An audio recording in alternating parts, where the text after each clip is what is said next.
Halo, saya Rusyawan. Pada video kali ini saya akan membahas tentang etika filsafat moral.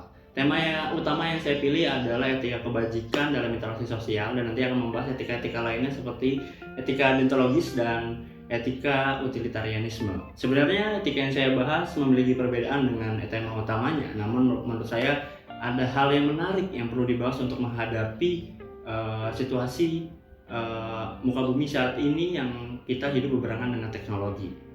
Jadi, teori saya adalah etika masa depan. Etika masa depan diperkenalkan oleh Hans Jonas, filsuf berkelahiran Jerman pada 1903 dan meninggal pada 1993. Beliau sempat berkuliah di beberapa universitas Jerman dan disertasi beliau dibimbing oleh Martin Heidegger. Lalu, kenapa harus ada etika masa depan? Menurut Hans Jonas, etika tradisional belum cukup untuk menghadapi situasi di muka bumi saat ini yang kita hidup berbarengan dengan teknologi. Karena apa? Karena etika tradisional seperti deontologis, utilitarianisme, etika kebajikan hanya mementingkan apa yang baik pada saat ini, apa yang baik pada saat zamannya, namun tidak melihat apa yang akan terjadi ke depannya. Nah, menurut Hans Jonas, apa yang baik saat ini belum tentu akan berakhiran baik di masa yang akan datang. Seperti itu. Jadi menurut Hans Jonas, etika tradisional belum cukup untuk membantu manusia dalam menghadapi situasi muka bumi saat ini. Lalu apa itu etika masa depan? Etika masa depan adalah cara pandang, cara berperilaku kita saat ini, namun kita juga mementingkan apa yang nantinya akan kita hadapi di masa depan nanti, dan mungkin masa yang akan datang yang mungkin setelah kita sudah tidak ada di muka bumi. Selanjutnya, hal yang menarik dari Hans Jonas ada yang namanya apokaliptik. Menurut Hans Jonas, kita akan menghadapi namanya apokaliptik. Apokaliptik di sini bukan seperti kiamat besar yang dibilang oleh agama gitu. Mungkin itu nantinya akan terjadi gitu, kiamat besar yang akan menghancur muka bumi. Tapi apokaliptik di sini adalah teknologi yang dibuat oleh manusia yang nantinya akan menghancurkan manusia itu sendiri. Manusia akan bergantungan dengan teknologi. Nah, inilah yang disebut dengan apokaliptik teknologi. Langsung saja kita bahas fenomenanya. Apa sih menurut Hans Jonas itu apokaliptik teknologi? Kita lihat mungkin pada masa revolusi industri, mesin-mesin yang pada saat itu menggantikan manusia, kita lihat dari etika tradisional mungkin bernilai baik karena membantu manusia. Namun kita lihat saat ini, di revolusi kita lihat ke masa depannya, yaitu saat ini, apakah mesin-mesin itu bernilai baik? Tentu saja tidak. Mesin-mesin itu akhirnya menggantikan peran manusia. Yang dulunya membantu manusia, sekarang menggantikan manusia. Contohnya, mobil sekarang sudah bisa dirakit oleh mesin, oleh teknologi. Rumah sekarang sudah bisa dibangun oleh teknologi. Yang dahulunya dikerjakan oleh tukang bangunan, sekarang bisa dilakukan sendiri oleh mesin gitu. Nah, itu hal-hal yang apokaliptik gitu. Itu yang menggeser manusia. Kita manusia sudah tidak lagi penting di muka bumi ini gitu. Sudah tidak ada perannya. Fenomena yang kedua, kita bisa lihat bagaimana saat ini profesi-profesi sudah tersingkir. Yang tadinya pekerja kasar seperti buruh dan lain-lainnya digantikan oleh mesin. Saat ini pekerja kreatif pun tergantikan oleh AI. Desain grafis sudah bisa dikerjakan oleh AI. Bahkan film, mungkin nantinya kita sudah tidak mengenal lagi sutradara terkenal seperti Joko Anwar dan Angga Dwi Sasongko gitu ya di Indonesia. Mungkin nantinya sutradara kita adalah AI gitu, artificial intelligence. Dan industri lainnya seperti musik produser sudah bisa dikerjakan oleh AI gitu. Jadi mungkin kedepannya kita tidak mendengarkan lagi lagu-lagu seperti Iwan Fals yang diciptakan, yang ditulis tangan, tapi masa depan mungkin diciptakan oleh AI yang tinggal kita masukkan prompt dan jadilah musik. Nah, ini adalah situasi apokaliptik kita digantikan. Lalu kalau manusia sudah tidak ada perannya di muka bumi, manusia nggak mau ngapain gitu. Lalu selanjutnya yang terakhir ada media sosial. Kita lihat bagaimana media sosial seperti TikTok yang memiliki algoritma yang sangat sempurna menurut saya, sehingga saya tidak menggunakannya karena menurut saya aplikasi itu sangat sempurna algoritmanya yang membuat nantinya kita bisa dikontrol oleh mereka. Sebenarnya pembahasan tentang media sosial dan algoritma ini sudah banyak yang membahas gitu ya. Bagaimana algoritma ini bisa menentukan pilihan-pilihan hidup kita, itu sudah banyak yang membahas. Nah, itulah alasan saya tidak menggunakan media sosial TikTok, karena saya berpikir secara etika masa depan. Saya memikirkan apa yang akan terjadi jika saya menggunakan itu.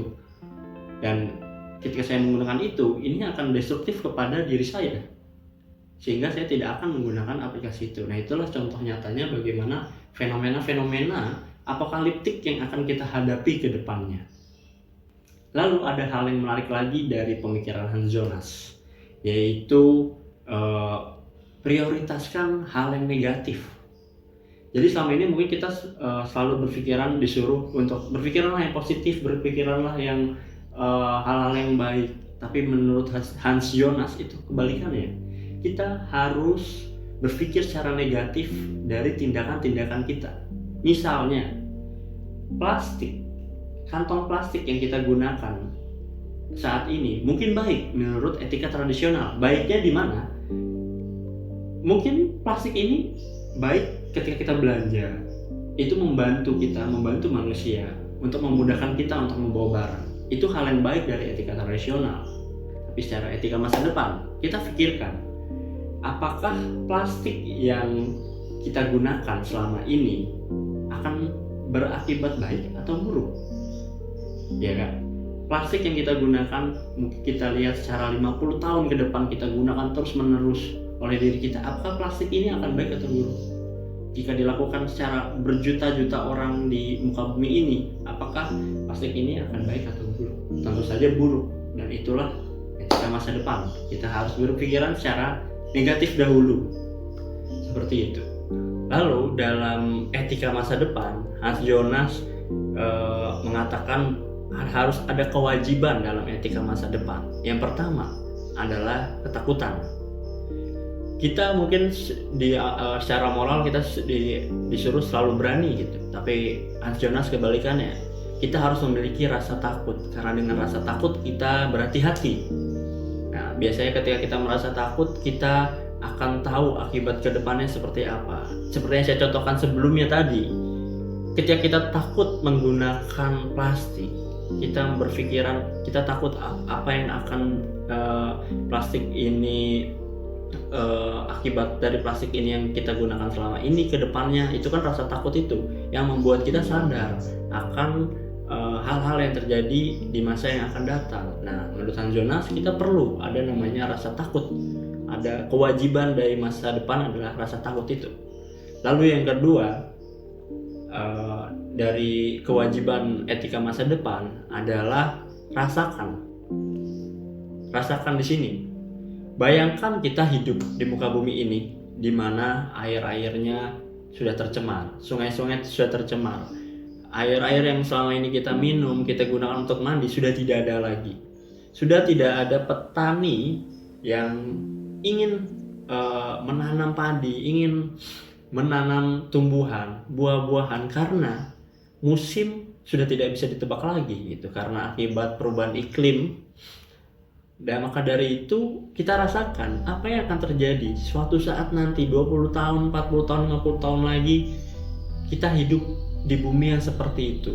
Apakah yang kita rasakan ini? Nah, itu menurut Hans Jonas kita harus rasakan. Kita harus memikirkan juga bagaimana kedepannya anak cucu kita melanjutkan muka bumi ini jika kita mewariskan bumi yang rusak. Jadi menurut Hans Jonas kita harus merasakan itu, merasakan anak cucu kita kedepannya, merasakan apa yang akan mereka alami kedepannya. Nah, jika kita tidak merasakan itu, kita tidak akan bisa berpikiran secara etika masa depan. Seperti itu. Baik, Bapak, yang terakhir adalah refleksi dan kesimpulan. Dari hal-hal yang sudah saya bahas tadi, etika masa depan menurut saya perlu dilakukan oleh setiap orang saat ini.